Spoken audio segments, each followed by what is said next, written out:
Sermon on Matthew 13:34-35. Matthew writes, open quote, all these things Jesus spoke to the multitude in parables, and without a parable he did not speak to them, that it might be fulfilled which was spoken by the prophet, saying, I will open my mouth in parables, I will utter things kept secret from the foundation of the world. Close quote.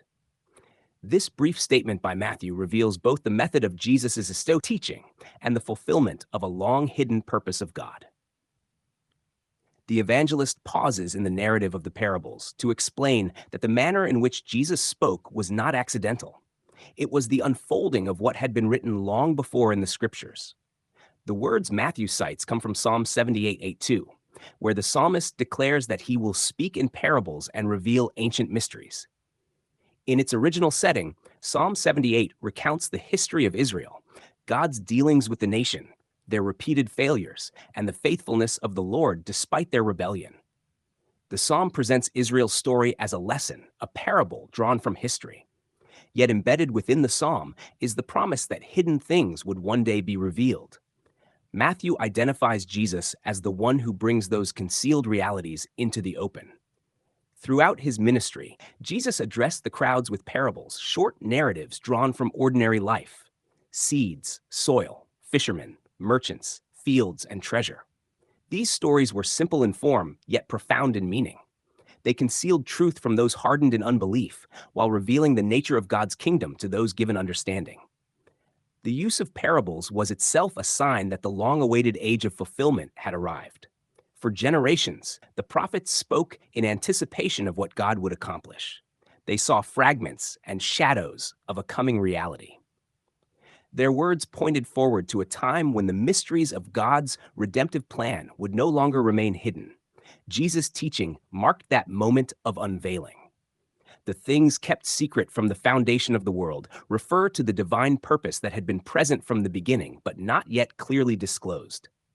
Throughout the scriptures, there were hints, promises to Abraham, the covenant with David, prophetic visions of restoration, but the full meaning remained veiled.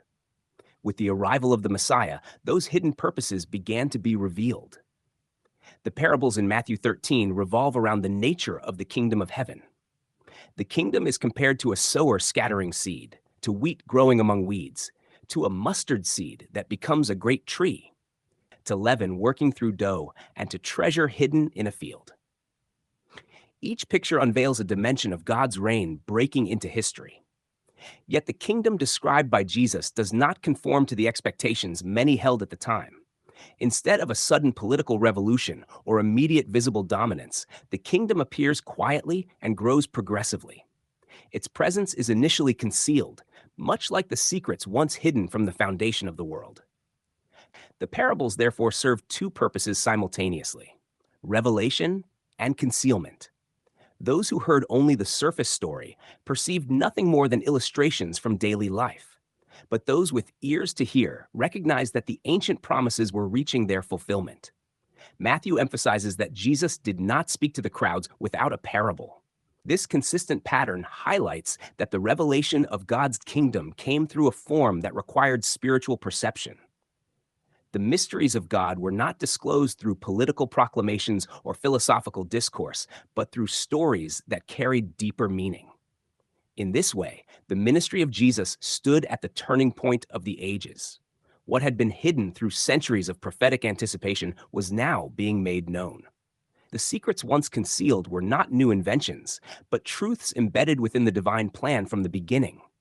From the foundation of the world, God had purposed redemption, reconciliation, and the establishment of his kingdom. The unfolding of that purpose reached its decisive moment in the ministry of Christ. Matthew's statement, therefore, places the teaching of Jesus within the broader narrative of Scripture. The parables are not merely teaching tools.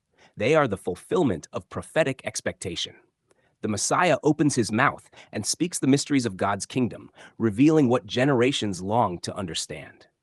Thus, Matthew 13:34-35 presents Jesus as the one who brings the hidden purposes of God into the light, fulfilling what had been spoken long before and unveiling the realities that had been concealed since the beginning of the world.